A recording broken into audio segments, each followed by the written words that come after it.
Hey friends, what is up and welcome back to my channel. As you guys can tell, I wanted to sit down and talk about underrated books. I think I filmed this video before. I may have, but I have an itch to do it again because people ask me all the time, like I'll talk about a book and then people will tell me they've read it and I'm like, why aren't more people reading it? So that's what we're doing today. I'm gonna go ahead and get right in because I do have quite a few. The first one I want to talk about is my top underrated book. Please God, buy this from a bookstore and tell me what you think of it, because I had another person read it and tell me that it was just a fantastic book, and it'd be Neanderthal Opens the Door to the Universe. This is a YA contemporary. It follows our main character Cliff. His brother has killed himself, so Cliff is left to kind of pick up the pieces. He has a really shitty life. People pick on him. There is a group of bullies that pick on him at school, but what happens is one of those bullies is actually in a coma because he is in a boating accident, and when he wakes up from that coma, he tells Cliff that they are supposed to be friends. They are supposed to solve the problems at his school. The reason why I love this book is not only because of their relationship, but you get to kind of see Cliff grow and change throughout the book and sort of deal with some of the things that he has just in the back of his mind that he never addresses, that he never focuses on.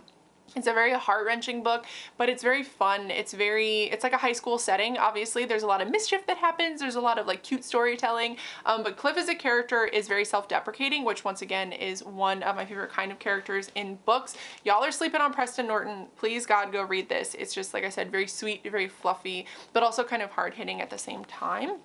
The next book I want to talk about is a book that I read a really, really long time ago. Probably 2 years, I think, and a couple of you guys have read this and told me that you really did enjoy it, but it'd be The Wolf and the Whale. Everyone I've recommended this book to has loved it, and I've seen a few people talk about it, but not enough people. So follows our main character, Amat. They live in the Arctic tundra, her and her people. I'm gonna say her, but there is a lot of discussion in this book about Amat more. I wouldn't say it's transgender. I think a lot of people like to say that, but it's never fully spoken of. I kind of wish Jordana would have been transgender main character, but that's not really what happens because there's a lot of back and forth with Amat in this book. But she identifies more with the males in her society. She wants to be basically a speaker for her people, and to be able to do that, you tend to have to be a man. So when Amat has her period, she's kind of left to the sewing and the stitching and things that the women traditionally do in her tribe.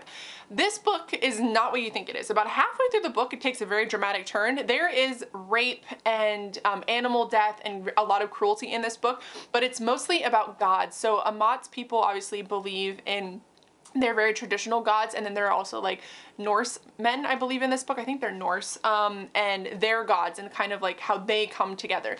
Beautiful story, wonderful setting. It's very cold and wintry, so if you're looking for something to kind of read in the cold and wintry months, I would 100% recommend this. Like I said, very, very heartbreaking book, but so fantastic. I don't speak highly of books unless I truly, truly mean it, and this is a book that you 100% need to read. The next book I want to talk about is one that I have talked about on my channel, but once again, I don't see enough people talking about it. I see people talking about the author's new book that came out, which, by the way, is Chef's Kiss Amazing, but you still need to read this one because I think this one is even better, and it'd be 10,000 Doors of January. I own 3 copies of this book. This one is actually the annotated one from the author, so it has drawings and things in it. It's super freaking cool.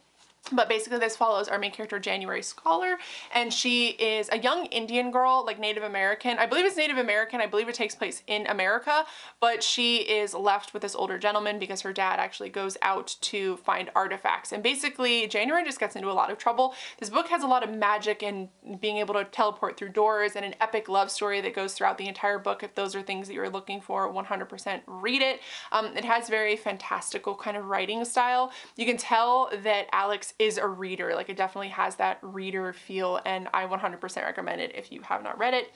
Please get on it. It's just everything that I ever needed in a book. When I read it, it was absolutely perfect. I'm sorry if the frame has changed at all. My camera memory card got full and my battery died all at once because I'm pre-filming a bunch of shit because I'm getting ready to move.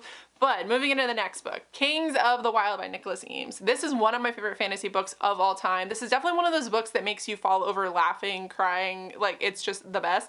Basically follows your main character, Clay Cooper. And he's an older man, and one of his friends, Golden Gabe, comes to him and says, hey, we got to get the band back together, like the fighting band, like a mercenary group, because his daughter has gone missing. And Clay's like, bro, we old though, like I don't want to go and do that, like I'm not spry, I don't want to go fight people and do all of that crap anymore. But they end up getting the band back together, and that is what this book follows, is them on their journey to kind of get everybody back together. This reads a lot like a D&D campaign, so if you like RPG lit, you'd really like this one, I think. So it reads like a D&D campaign, and also it has like that 80s music vibe because the band is also like a band at the same time. Kind of confusing, but very, very fun. Older main characters, a lot wiser, I feel like, but they also get into a lot of shit, like insert Moog. Moog is the character that likes to be crazy and wacky and wild. Very, very funny. I remember reading this and being like, it's the perfect blend of fantasy and sass, and it's everything that I've ever needed. So if you haven't read that, you absolutely 100% should. The next book that I want to talk about, I've seen more people talking about it, especially now. I feel like this is one of those books in the wintertime that a lot of people are like seeking out to read on recommendations, but I think this is a book that you can read at any point in time, and it'd be The Bear and the Nightingale. This follows our main character, Vasilia. I'm not good with like Russian names at all. I'm really, really sorry. But basically there are little gods that exist within her world that are there to protect, like, you know, to keep the hearth going and to protect the home. But Vasilia V, I'm just gonna call her V. V's dad ends up remarrying after her mother passes away, and the woman that he marries doesn't believe in the gods, which is really funny because V ends up getting in the middle of two brothers. I think one is death and one is war. They are gods, and that is what this is, the story follows. It's a very epic like fantasy, like it's very like wintry epic fantasy. Really, really beautiful though, and there is a lot of talk about V and gender identity within this as well. Once again, not a book where they say like main character is transgender, anything like that, but there is a lot, like she goes into hiding basically, but it is because she tends to identify more with the male gender, which I thought was really, really cool. I just think that this book is fantastic, and I feel like more people need to read it. If you like that sort of like whimsical gods kind of thing, if you're into like, oh, I don't know, like Laini Taylor stuff, I feel like this has like a more mature feel to it than that kind of story, but it's more about like people existing alongside gods, and I thought that was really, really good. The next book that I want to talk about is a fantasy series that I've talked to a few people about, and people who have read it have really ended up loving it. This is another one that is more, I don't want to say like D&D-esque, but is not necessarily, there's like a genre, there's like fantasy, and then there's like D&D lit, you know what I mean? There's like a kind of like a middle ground there, and that is where I think these books follow. The third one is finally out. I have it on my shelf right there. I haven't read it yet because I don't want the series to end. It's also gigantic.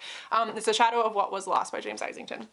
So this follows our main character, Davian, depends on how you want to pronounce it.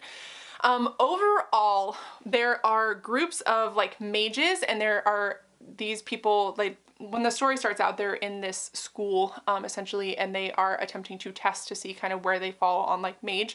And then there are these people called augurs who are able to kind of see the future and sort of control things, and there's a great war between them, and basically the augurs are robbed of all of their power. And there are certain limitations set on mages and augurs on what they are able to do. Main character Davian has no magic abilities, and he doesn't really understand what's happening. It's because he's actually an augur, which is a big fucking deal in this world. And thus begins an epic fantasy. And as you guys can tell, they're massive. I think they're like 800 pages each. I read this one in 12 hours. I read the second one in like 8 hours. I have read half of the third one, got really sad, didn't want to finish it because it's very epic. A lot of shit happens. But they're very easy reads. Like they're so easy to read. If you like Brandon Sanderson kind of stuff, I think that you'd really like this. Game of Thrones, that kind of thing. Very, very epic fantasy. Characters are fantastic, wonderful. I love every single one of them.